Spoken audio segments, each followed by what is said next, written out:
Facebook. I got Facebook Live. I got YouTube Live. I got Instagram going up. I got who else? Who else? Who else do we have? Yeah, Facebook is live. Awesome. Just making sure everybody gets the alert. Already got 2 people on Facebook. What's goody, Facebook? And all I care about is Facebook, and I care about Periscope, really. Okay. I got Facebook Live. I got YouTube. Okay, we heard that. This damn Bluetooth is hooked up. Okay. All right, everybody. As promised, I am back. I am here. Let me record this as well. This is everybody's favorite Minx with the Minx Show podcast. And yes, you are not seeing things. I am live. I have my special guest that is camming back up with me. You guys already heard me crying about it. You know, I had a couple of technical difficulties for some strange reason. They didn't want us to be great. Good morning, T. Lynn. Good morning, Michael Mason. So without further ado, I'm going to get my guest on. I have a new screen. Let me get his camera up. And here we go. App window. Cool. All right. So we have Brian from Centralized. Here I am. Here he is. He is here and he is back. And you know, again, this is such an honor, once again, to have you come on. I want to first, we're going to pretend that our last conversation never happened, even though it did. You know, it feels like the Mandela effect. So, Brian, I want to let everybody first know how I came across you. And I came across you while I was lurking on Reddit. I was on Reddit, and there was an artist on there that had a couple of questions, and you actually sent him a link, and I was like, I think I'm going to be nosy. And this was the best time for me to ever be nosy because we developed such a great working relationship so far. And I wanted to let everybody know how I find and meet people, because people don't just contact me and say, hey, Minx, I want to be on the Minx Show. I actually could not find your email. And I wrote in the little message forum and I said, hey, hey, Centralized. So can you please tell everybody who you are and what you do? All right, my name is Brian, as you've said, and I think it's on the screen. Centralized exists to break down every single job that needs to be done from the point of view of an artist, a music artist, anywhere in the world, no matter what genre they're playing, to move forward. And what it does is it flips the music industry back to the artists, okay? And what you get with it, and the main thing that the spine of what we do is called the list. And this list, as I said, is every single job that needs to be done in the life of an artist to move them forward. And as you come through this list, you see all the different things. Oh, that's what a label might do, and that's what a publisher might do, and that's what an agent might do, and that's what the merch company might do, and that's what a manager might do if I had one. But really, we all know the truth of the matter is that the only person who wakes up every morning thinking about everything that needs to be done for the artist is the artist themselves. Exactly. And Centralized exists to break all that down, and then we have a thing called connecting the dots, which shows you how it all gets pieced together again. Absolutely. And this list, again, it's on your website. Yeah. And it's free. It's in front of the paywall as well. It's in front of the paywall. Yes. Yes. Because I was able to check it. Yes. Yeah. So what made you come up with this? Like what kind of epiphany? Because, all of us have some sort of epiphany where we say we have to create something, because whenever somebody creates something, it's usually a solution to a problem. And I know you saw a problem and you found the solution. So tell us about it. Okay. Well, look, I'll start. Firstly, I started out as an artist, and I still write lyrics and I still do that sort of thing, which is my original kind of passion and talent that I've been able to hone and express. And I was playing in London in sort of psychedelic rock bands, and for one reason or another, it was a really great band, and it fell apart. And I was traveling through the world. This was sort of late 90s with a backpack and a guitar. And this was the time when home studios really came to be.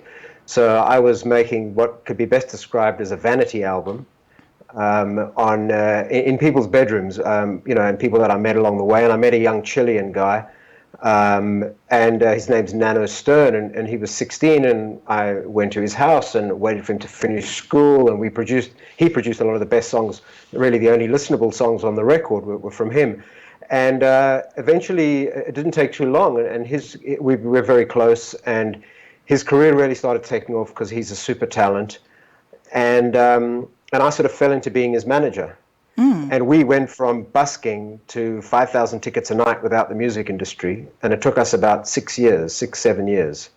So it was really a purely independent role. And I also have to credit, there was a co-manager as well involved. I was looking after all the international stuff. And a guy, Juan Carlos Oliveras, was running the home base in Chile. And between the two of us, we worked Nano up, with Nano very much in control, into this situation of real pure independent success. And that really set the stage because, he was young when we started out, and he was like, "Are you going to sign me?" And coming from the point of view of being an artist, I sort of hit him around the head and shoulders and said, "No, you don't sign. We're going to start a company, and you're going to be the major shareholder." That's actually a great idea. You'll be the chairman. And Juan Carlos and I will be the chief executive officers, and this will be your company. This is your music, So that really set the scene, and we went from strength to strength, and it got to the situation when he really blew up that a lot of people wanted to be managed by me. You suddenly, overnight, you're this genius manager. Of course, I was exactly the same person as I was the day before, and this success is very much based on Nano's incredible skill. Juan Carlos and I just turned up every day and were honest, and management is really that simple. But anyway, a lot of people wanted to be managed by me, and I took on 5 or 6 artists, as one does, in a flurry of passion. And suddenly I found that I lost control of everything. I lost control of all the details. I was lying in bed at night wondering, did I reply to that person? Have I sent that invoice? Did we collect that money? And it was just, you couldn't work on the strategy anymore and work the relationships, which are most important. I was just drowning in detail. So I built a system, I hacked together in about a week, a project management system and a Google Suite to run all the detail. And I started setting up all these workflows because sort of 5-6 years later, I realized that everything just repeats itself. So we set up these workflows, and I was very lucky through a story I won't tell, but a bunch of sequence of events to be in the same room as Imogen Heap. I'm not sure, I think I told you who she was. If the listeners don't know, she's one of the most groundbreaking and commercially successful artists to come out of the UK. She just finished a really big tour of America. And I met her just when she'd gotten rid of management, labels, everything was purely independent. So I was able to deploy this MPAL Pro system for her. And that was a really big coup. And then sort of, when you're in business and you have a big client, you suddenly think, well, I'm gonna grow the business. I can tell everyone I've got her, and, you can suddenly do this. And I was in a underground studio in Tel Aviv with actually a band that came out of Brooklyn called Balkan Beatbox. And I was showing them the system and getting their feedback. And they said to me, this is amazing. This is the future of management. I think today they call it management services. But anyway, back then it was like, this is the future of management. And he said to me, but tell me, why are you doing this for established artists when there's tens of millions of independent young artists out there and no managers, certainly no decent managers? And that was the light bulb moment. That was the suddenly... That was the telltale sign. And then suddenly I realized, oh my God, why don't we just take MPAL Pro, simplify it, really simplify it, and give that out. So over the years, I've been coming up with this idea to develop the tech behind MPAL Pro. I had developed a list, but it wasn't this one. And then a very dear friend of mine, a guy, Carlos Santone, who's just an incredibly gifted individual on many levels. He's a producer, music producer, filmmaker, songwriter. His life partner, Natalie Rise, is sort of becoming one of the biggest consciousness reggae artists touring up and down of America. She's touring America now, I think, supporting narco medicine for the people. And a lot of the list came from his input as well, because he looked at what I was doing and he had his own version. And then we really bashed our heads together and fought a lot and teased out what is now the list. Interesting, because it seems like a lot of artists, they start out, and I hate to say it, I see a lot of artists when they feel like they aren't flourishing or they see something bigger for themselves, they really go out and try to help other people. And that's a very rare thing, with something, including myself. That is definitely something that I admire, and how you branch this out to actually help other people. And I feel that as an artist myself, reviewing what you are presenting, I really feel like it could be something big. I mean, are you facing a lot of, I hate to say, backlash from? Yeah, I mean, I'm getting, funniest thing is I'm getting fan mail that's addressed to Centralized, dear Centralized, not to me personally, because no one, my face stays out of it mostly unless I'm doing something like this. But I'm getting more fan mail now as Centralized than I ever did as an artist. Okay. That's how it always which is, happens. which is great. Because I sucked, basically, that's the truth of it. But yeah, I'm getting incredible feedback from artists. Artists are loving it. Um, a lot of the industry, especially the old guard, is either dismissive or fearful of what we're doing.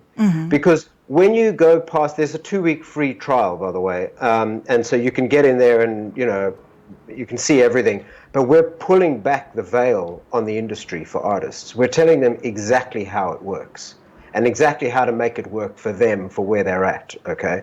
So there's a lot of blowback coming from the industry. This is information that's been hidden largely for a very long time. And it's not generally, from what I can see, unless it's sort of an Annie DeFranco or somebody like that, there's not too many successful artists that are sharing this information, yeah, that are That's actually true. laying it out there. There are some, and I haven't mentioned probably all of them, and I apologize in advance to them because there are some incredible successful artists out there who are sharing this. But generally speaking, it's not publicly available. So we're getting blowback for that, and but there are a lot of progressive people working in this music industry of ours as well, who are very excited about what we're doing, and we're getting a lot of support from them.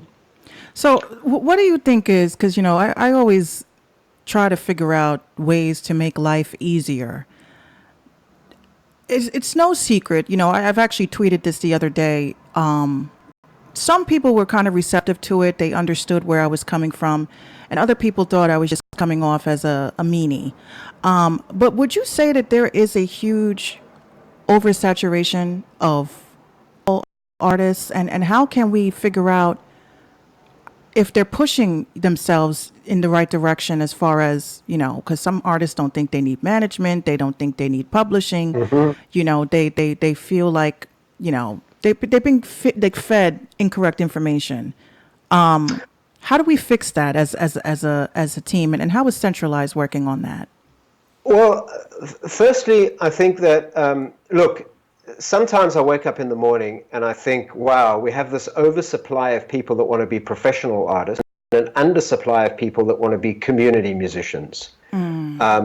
And so and often I say to people, think of a village. There's 1,000 people in the village. We need one really good musician.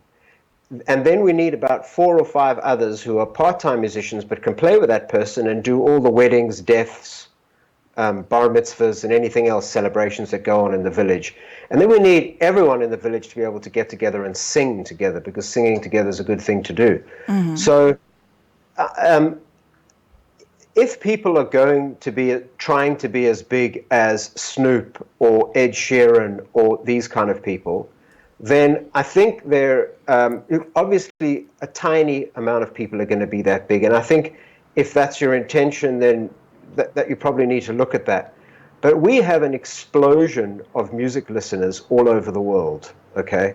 And, China coming on and India coming on and all these different countries. And there's so many people listening to music. I mean, I think we spoke about this the last time in the call. I mean, I was in India, and to see the whole hip hop thing going down in India is just incredible. And we spoke about this thing that when they learn tablas in Indian classical music, which is a living classical music tradition, they sing the tabla percussion before they play it. So these Indian artists are just set up to do hip hop. There's a guy, probably one of the biggest hip hop artists in Australia, El Fresh the Lion. His family background is, And he learned to play tabla from his father or his grandfather. So he was preset for hip hop. So I think that there is a global audience out there, and you need a few thousand dedicated fans to be able to make a living as a music artist. And when I say make a living, let's be real: to have a family, to educate your kids, to have somewhere to live, to put food on the table, and to run your business. And then very few will go into that superstardom of arena tours, 500 million listens, all that sort of thing. Well, Most won't. that's really like interesting that you said that, because I ran a poll on my Instagram page a couple of days ago, and the question that I asked was, as an artist, because I feel like there needs to be more of like a someone to take the temperature, of where artists are mentally, and what do they think business wise, and they don't really have a platform to do it. So I figured, what, let me do the Q&As around here. And one of the questions that I did ask, and I ran a poll, and the numbers were completely like outrageous to me. I said to artists, are you like, what do you prefer in a paid promo, right? So I said, are you expecting more of a fan base, like to grow your fan base, or are you expecting more of streams? And believe it or not, they said streams. Well, I think today streams are a measurement of listening and fans. You do have to be careful, because if your songs are all over playlists, then they're listening to you because of the playlist, not because they like you. But if they go from a playlist to listening then to from your profile directly, which people like Spotify will tell you how many plays you're getting from playlists and how many you're getting from people actually saving you as an artist and listening to you, And then I think it is following your rate profile and saving it I to mean, their, yeah. quality streams are a measurement of audience growth. So I think that, and also we're getting into a situation in the world where there's more and more artists who are purely digital. I met a great young South African-born hip-hop artist in Melbourne called B. Mike. I met him about 4 or 5 years ago, and he'd never been on tour. He had like 2.5 million followers on Facebook. He has millions and millions of listens on YouTube for his tracks. He's really speaking youth mental health issues, all this kind of stuff. It's super real. He's great. He's never been on tour, and he's making money Wow. from his YouTube, and he's doing this. And, so that we really are in a new paradigm where you See, can do these sort of things. that's actually good though, because I don't think, like, a lot of artists, they don't believe in, you know, they just think like when they look at other people and how they do business, they think you need to be doing like stage dives off the stage and, jumping for dear life and having mosh pits. There's other ways to generate income if you can't get on stage, but do you recommend building that stage presence? Look, I mean, for me, as a lover of music, as an artist, the live show is the last tangible thing we have that cannot be taken away from us. You can't copy it, you can't commoditize it, and it is the ultimate way for an artist to connect with their audience. So, when people tell me that they're not like, even speaking to this artist B Mike, when he was getting my advice, it was like, dude, you really have to get a live show happening. Yeah. You really, that's where you're going to connect with your audience in a way. And we're connecting to him incredibly on YouTube anyway, all the comments and everything. But I said, that's going to go next level when you get on stage. And for him, fair enough, it was quite a scary concept because stage is a craft. It's something you need to get good at. And it's something you need to work on really hard to be a really great stage performer. But I think it's absolutely, almost 99% essential that you've got to have a live show and you've got to get it out there and you've got to rehearse until you bleed, until it's amazing. Absolutely, because above all, dedication to your craft is very important. And It's key. it's key. It's dedication. Even with the podcasting, I'm an artist. I do mixing. I do mastering, engineering. I shoot videos and stuff. But just like you said in the beginning, when I started music, I didn't have this crazy, positive feedback from anything. And then when I got into it with the podcasting, it's like the feedback, the messages, the emails, people tuning in, people being loyal listeners, loyal fans. And I'm saying to myself, perhaps if I would have implemented the same type of formula with my music, maybe I would have had a different outcome. But either way, I meet such amazing people like yourself. And, we develop and create these relationships to actually help other people as well. Yeah, can we go back to a question you asked before, which I don't think we answered, is, can you do this music thing without a manager, without an agent, without a publisher? Yes, Okay. yes, because I just actually went live on Instagram, so now my Instagram peeps are tuning in too, so they're Okay, watching so us live. so the question you asked me was, can someone move forward in the music industry without a manager, without an agent, without a publisher? Okay. And I think the first thing to answer of this question is it's very, very difficult when you're starting out, when you don't have ticket selling, to get an agent. It's extremely difficult to get a publisher when you don't have songs already active. It's extremely difficult to get a label when you don't have a show that's cranking out there that they can use to promote the record, when you're not delivering a record and a marketing strategy. And hardest of all is to actually get a manager that is good and committed and is going to stick with you through the whole long build, which can take 5, 7, 10 years. Okay. So to me, the question is not about can you do it without all these people? The question is, how are you going to do it until you can actually get to the point when you can get them? And Exactly. that is a lot of what centralized is about. We say to people, DIY is alone. It's a common phrase you hear all the time now, and it's really true. We say to people like, who's your manager? You know, that person that comes to your show, knows all your songs, drinks your beer backstage, helps you carry your gear. You trust them with your money and they're good with people. That's your manager. Bring them to centralized, and centralized will teach them how to be a manager. Centralized teaches you how to be an agent, how to book gigs. It teaches you to deal with all of your publishing, so you're your own publisher in the beginning. And if you're not doing it alone, friends and family, bring your crew in. They can do these jobs for you. So Absolutely. by the time you do get to the point of doing a management deal, an agent deal, a label deal, a publishing deal, firstly, you and your crew have done the job on an original base level first. So you know what's expected. So you can ask the right questions. And you can work out, is this person or company actually going to be good for me or not? There's horror stories of people wasting years with bad managers, having labels kill their work, having publishers that do nothing, have agents that just send out mass emails, And I get them. Get all So those emails. But I remember last time because I'm actually like scanning in my brain like what were some of the important parts that we talked about last time and I the history of hip hop. oh yes that was definitely can you please give them a rundown on the history of hip hop real quick because a lot of people don't know what you know.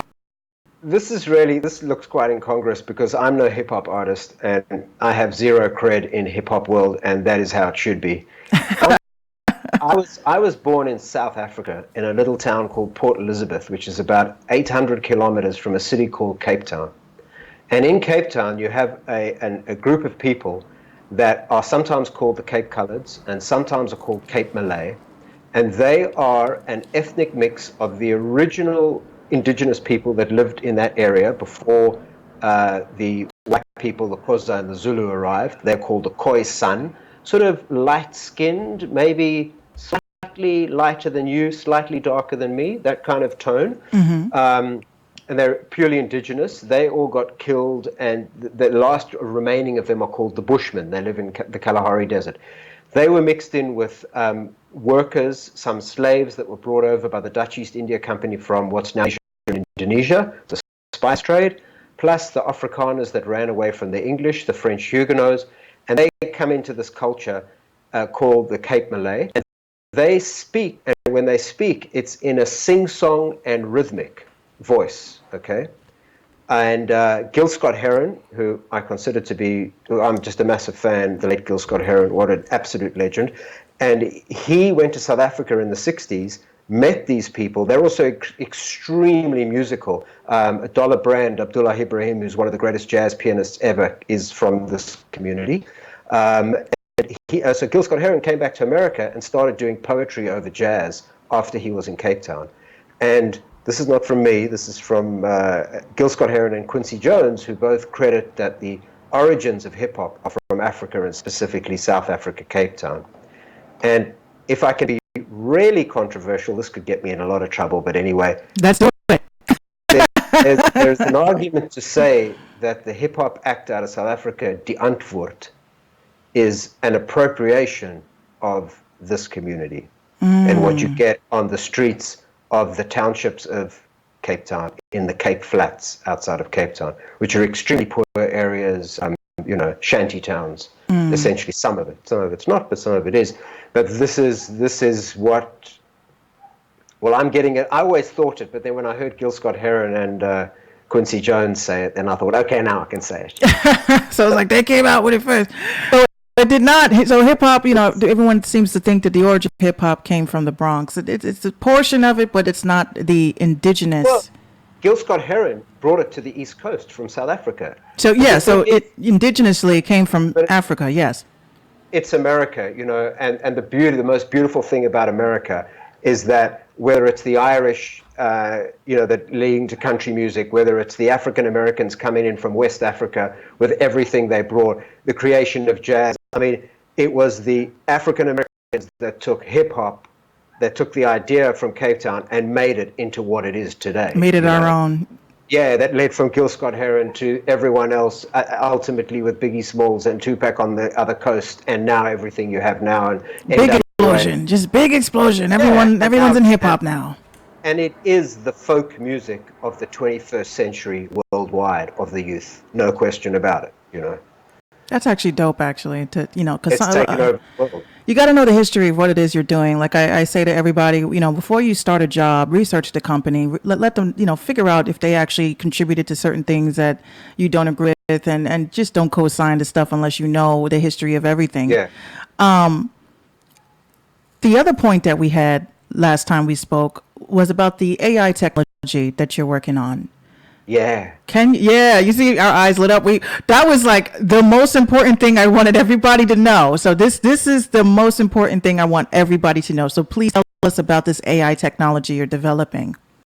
Okay, so this actually, now since we spoke, I actually developed the first prototype. Oh my God. And I know, I finished it about 3 days ago. It's under wraps, and I'm hoping to be able to release it onto the site in about 2 weeks, pending some development, might be 3 weeks, whatever it is. But yeah, I mean, what we're trying to do is, look, I mean, every artist's journey is unique, okay? But what's unique about it is the expression, the creativity, and their story. What's not unique about it is the mechanisms and cycles that they go through in order to get their music out there. So, it doesn't matter whether you're a classical violinist with a quartet or a hip-hop rapper with a beat maker next to you. You still got to book a show, advance a show, promote the show, do the show, get paid, run your books, look after your health and well-being. And it doesn't matter what genre you're recording, you've still got to create a master, distribute it, promote the master. So we're taking the mechanics of the running of music, of an artist's music, and we're turning those mechanics slowly into AI. But it's a process. To call it artificial intelligence right now is a little bit like, yeah, whatever. I mean, artificial intelligence is a grossly overused word. What we have at the moment that we're going to release soon is what I call hard-coded human intelligence. We set a funnel up. That sounds like some Terminator stuff. Yeah. We set up a funnel that's relevant for everyone, and we send people through a very simple funnel that tells them what to do next. Now, when we have enough artists on that, and enough of them telling us that we're wrong and why we're wrong, then we're able to take all of that information and start to develop adaptive programming. Okay, that's what they call it. So then it can start to react to, with us, very much us handholding it, so that we can start to get all the allowances and all the iterations and all the different possibilities that can happen. And once we start feeding that, then machine learning can take over and start to pick up and grow out all of the possibilities, no matter where you are, no matter what genre you play. So basically, this technology learns it learns how you move, and then it moves like you, but better. Well, firstly, I mean, we're a long way off from artificial intelligence moving better than humans, okay? Until we get to quantum computing, we're nowhere, I don't see it happening. But what we're trying to do with artificial intelligence is to speed up and smooth out all those bumps that every artist goes through. So the whole purpose of centralized, like, it's so funny when you're in the tech world and you're in a startup and you're talking to different people, they all want to know what's sexy about your technology. Mm-hmm. And I tell them, what's sexy is what the users are doing when they're not using our technology. What's sexy is the music. Mm-hmm. So the purpose of centralized is to decrease the amount of time and increase the effectiveness of all that management work that you have to do to get your music forward. So you can spend more time creating music, playing music, developing your community and your relationships. So we're going to call it artificial intelligence for marketing, but you and your listeners are going to know that this is a very long journey, and it'll be a long road of iterations until it is something that's really, wow, oh my God, we don't need managers anymore. And will you be rolling out like a beta for it for people to test and try? Like how are you working on that? I have a user development crew. Mm-hmm. It's very interesting, by the way, that starting a tech startup is very much the same as starting a music career. Anyone who's starting a music career, it's a startup.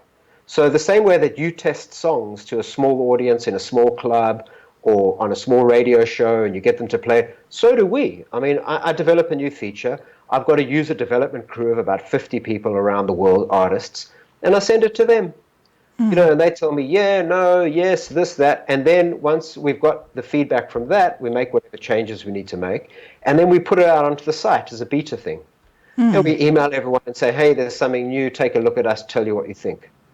You know, and then we'll get feedback and we'll grow it and grow it. But the idea is, look, the problem that I'm seeing with the users is they're coming back and they're saying, the list is freaking me out, okay? There's way too much to do here. I just want to get into bed and pull the covers over my head. You know? So what we're doing is, the point of the first stage of artificial intelligence is to get what I'm calling my list, which is obviously the artist's own personal list. Like, yes, understand what the whole list is. Know that everything exists, but these are the 4 or 5 things you need to do right now for where you're at. And that's the purpose of that. It's just a little bit more of a softer landing, a bit of a handhold, a bit of a like, yeah, freak out, that's fine, but do these 5 things now. Yeah, like it's just take it, you know, line by line and see where it applies. And you know, I even myself, I've been looking at your list and trying to figure out where I stand as an artist. And it seems fairly like, I was a little freaked out at first because I was like, oh my God, I skipped this and I totally went to this. So now I got to go back. But at least I have something like you kind of guiding me, holding my hand through the process. And I think that's what artists really need is just they need to have a checklist to see where they are at and where they can better themselves. Because if they're not moving and they're moving nowhere but backwards and they're not moving forward, then they have to actually be open to, you know, figuring out what they could do to backtrack and fix, you know, their mistakes and push them ahead further. And your list is exclusively on your website, so you can't get it anywhere else, guys. Don't try to cut corners here. Your website no need to cut corners. The list is free. I mean, you can, as we say, you can get a 2-week trial. You can get in there. You can, you know, I'm the founder. I can't believe I'm saying this, but I mean, there's all the email templates and deal terms. Within 2 weeks, if you really want to, you can copy all that out and put it in a Google Doc if you want. You know? Save it as a PDF. But you know, I wouldn't recommend that. If you really can't pay, then that's what you're going to have to do, and you'll do it, and we won't be running after you. You know, and you know, but what's in there, and why I think I actually really believe it's really good value for money, is that for every single thing, there's steps. 1 step at a time things to getting things done. Yeah, we call it the action list. So if you're booking shows, we explain all the things around booking shows, and then we give you a list of things, and we explain how to do each thing. And you only have to just do 1 thing a day. Just get into the flow of it's the tortoise and the hare, you know. Mm-hmm. The hare looks like it's running around fast, going to win the race, but it's the tortoise, 1 step at a time. See, success, however you define success for yourself, success in music is not one big explosion. It's a series of little victories that add up, yeah? Oh, quotable. That's a quotable. Yeah. That's from one of the greatest independent music executives the world's ever known, a beautiful man, Sebastian Chase in Australia, an amazing individual, great mentor of mine. But it's such a true thing that he said. It's like just get the little victories along the way, and that'll add up. Exactly. And what I want to do is, since I have, every day. no, I'm sorry. No, I was going to say, I was going to show everybody the website, since, you can keep talking. I just want to show them the website. The website is centralized.me, guys. I'm actually on the website right now, ladies and gentlemen. As you see, you have your two tabs. You could log in, or you can try out the free trial. And again, this is impeccable information, again, for artists and creatives and new era managers. Okay, so you guys definitely want to go over and check out this list. As you see, it's into the list. You go ahead and head over there and check it out. And it's the complete breakdown of how to get yourself in the right position. And of course, Brian took the time out to make that happen. And again, just strolling the Reddit feeds, guys, I came across Brian and his entire journey. And I'm so happy to be able to bring it to you guys. You do have an Instagram page, which is decentralized.me. I got that on the screen for you guys. And is there anything else you want, artists to know? Because we have a couple of them actually tuned in. A lot of people are replying, saying, independent is key. Thank you very much. T. Lynn, thank you. She says she loves it, Brian. She's going to check it out. A couple of other artists are tuning in. They're just watching and absorbing this. And T. Lynn says, should make a manager software for managers. She's actually a manager I actually interviewed a couple of weeks ago. What do you say to that? Yeah, I mean, well, the thing is, when we first came out with it, everyone said, oh, you should make this for managers. But that's not where my passion is with artists. That's what I come from originally. And the need is for artists. I've counted, I think there's 30 million plus artists in the world with a dream to get out of their bedroom. Mm-hmm. And secondly, this is a tool for managers. Yeah. Okay. I mean, any person who wants to be a manager needs to read this site top to bottom. Okay. I got you, T. Lynn. I'm going to actually send you the link, T. Lynn, so you can take. She says, I'm definitely doing it. Thank you, T. T is a manager, and she definitely would utilize the software. Oh, yeah, 100%. She's going to love it. Everything she needs is there. I mean, what I'd like to say to listeners and maybe people who watch this later is get on there and give us feedback. If there's something there, if there's something not there that you think should be there, if that's not there, ask for it. If there's an email template that's not there, ask for it. If you think we're saying something wrong, tell us. It's likely that you're right. We are incorrect, and we want to fix it. So this is really, there's a lot of people writing to us, helping us, finding spelling mistakes, telling us why we're glossing over something, we haven't gone into enough detail, we've missed a connection. Tell us. And this is a community build from that point of view. Yes, and we need more communities, especially, with Instagram, messing up the algorithm. It's a little bit harder for us to connect and work together. And of course, the feedback is definitely necessary for anything we do. But a site like this mm-hmm. and a program like this, we want to have it down to perfection for the people that are coming in. Some of us are becoming old heads, and I hate to use that term, but it's true. But for the next generation that may not have the direction, and they just don't know how to start in this business, and they can't ask their mommy and daddy for help for a manager because they don't believe in them. So they'll be able to reach out and be part of something so amazing and so great, and to be able to say that, Brian, something you were doing could possibly be part of music history. This is amazing. I'll tell you this. I want to say this to you and to artists. The greatest managers in the history of music have not been career managers. Been a friend, a boyfriend, a girlfriend, a mother, a father, as someone who has come across a talent by accident and has learned the business as they go, and as a result has broken rules, sometimes without even meaning to. Those are the people that make and break this industry. They don't follow what everyone else is doing. They follow the music, and they do what's relevant and challenging for the artist. So for anyone, bring your friend in. This software and this information will give them the basics to do what's right for you rather than doing what everyone else does. In music, you don't want to follow the herd. You want to do your own thing.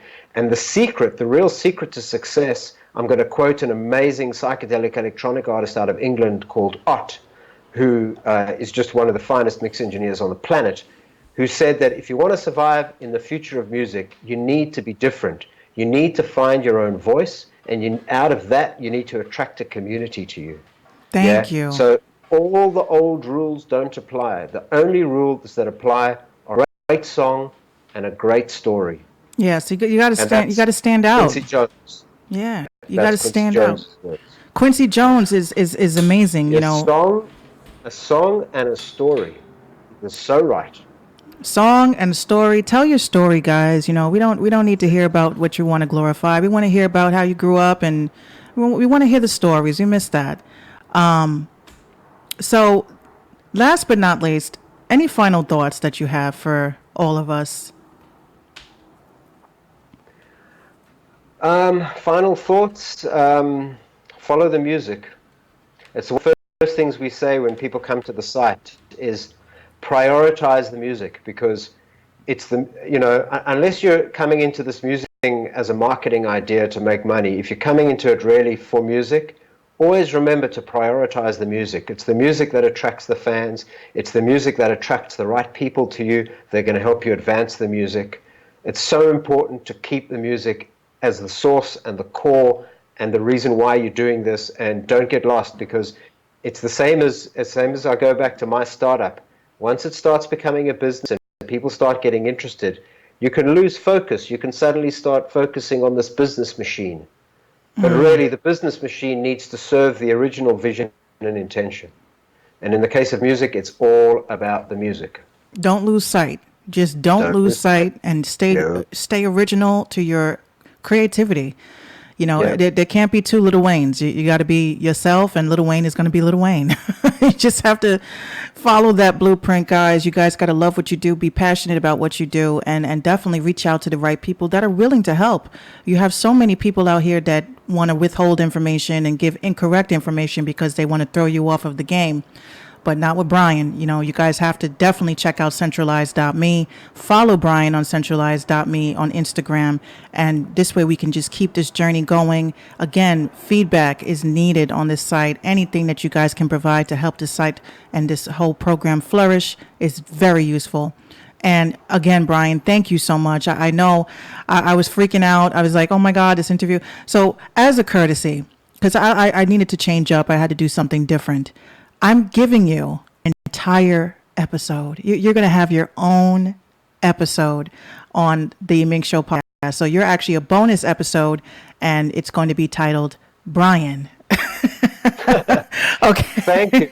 There's some. I'd love to do that, and there's some really cool stuff. There's a new artist, a beautiful woman out of Jamaica called Minori, who's coming through with some amazing hip hop from the streets of Jamaica. There's some great, and she's one of the faces of Centralized. So I'd love to play her track. Oh yes, yes. And I would love it if we can somehow arrange in the Brian Show. But if we can call it the Centralized Show, I'll be happier. We'll call it the Centralized episode. The Centralized Hour.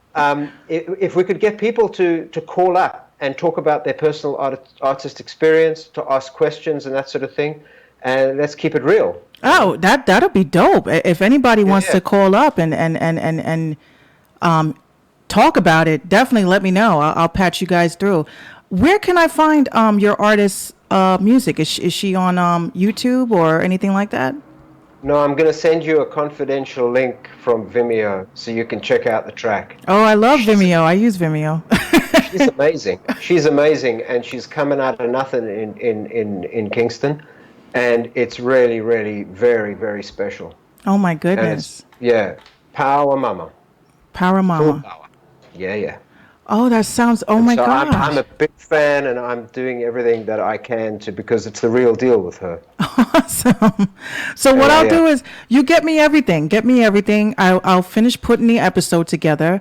I'm trying to see if anybody has the time. Is anybody going to call in and ask any questions? Because that would be actually dope to get somebody to call in. Let me put we can advertise it and put it ahead for next time. Oh yeah, we could do that. Yes, 100%. And we can do a demonstration of the artificial intelligence. Oh my gosh, that'll be dope. That'll be dope. We should do that. So that's what we'll do. That's what we'll do. So maybe in about a month or so. Absolutely. So right. Again, Brian, I thank you. And just to let everybody have an idea as to why this was so important, can you please tell everybody where you are at now? Where, physically where I am? Yeah, where do you live? I live about, I think it's about 50 kilometers north of Tel Aviv, Israel, on the Mediterranean Sea. And it's about 2 kilometers inland from where the Roman Emperor Julius Caesar had his port when Oh, he tried to go through Damascus and take on the East. so then So now I'm you guys sitting can at the cradle of humanity. so now you guys can understand the enormous time difference that we actually have. And the fact that you took the time out to sit down and talk to me again means so much to me. And anything I can help you, anything we could do at the Minx Show to help you assist this, I'm going to actually put together something and get these artists, not only to participate, but also get you the data that you would need, which is their thoughts. And this way we can make this program more useful to them. Yeah, fantastic. All right. Well, you have a lovely day in the Bronx, and see you later. Absolutely. See, I'll talk to you soon, Brian. See ya. All right, Bye. bye. Hold on. How do you turn the Skype? Okay. All right, there we go. All right, guys. I thank you guys so much for tuning in. It is a early day for me. But this was the episode. I was really, I really wanted to do something, because I had Brian on before and something really happened, like something funky happened. I wasn't too happy. But life happens and Brian is just an outstanding gentleman. And, I'm excited that, I was able to talk to him again and again, go over this centralized website for you. And you guys can head over to www.centralized.me, follow Brian, and just get on that. You guys have to get on that. It's important. There's so many people hitting me up and asking me, how do you do this? How do you do that? How can I do this? How can I do that? Connect here, connect there. This is what we're doing. We're doing big things. All right. So I will be back on later on this afternoon, this evening. We got the evening show starting. Shout out to Don't Sleep Promotions. Y'all reach out to Don't Sleep Promotions for any sort of promotional tools that you may need. He actually has helped me in the past, and I tell you, he's A1 sauce. All right. Shout out to Yayo Pills. Shout out to everybody that tuned in. That means so much to me. I'm going to run along and grab some breakfast. Make sure you guys send me your songs, emails, submissions at minxradio.com. And again, we do have a hotline now where you can actually call in and, don't be fresh. Don't be fresh. You can call in and hold on. The Minx Radio's hotline. The hotline is 347-927-0933. Again, that's 347-927-0933. If you're looking to leave a comment, if you're looking to call in when we are on the air, that'd be absolutely dope. And we are going to be facilitating this live a little bit more than what we have been doing. And shout out to first timers over on Instagram. So I'm going to conclude this live and I will be back on later. We'll be uploading this interview on the podcast page as a bonus episode called Centralized with Brian. Thank you so much and enjoy the rest of your day. Until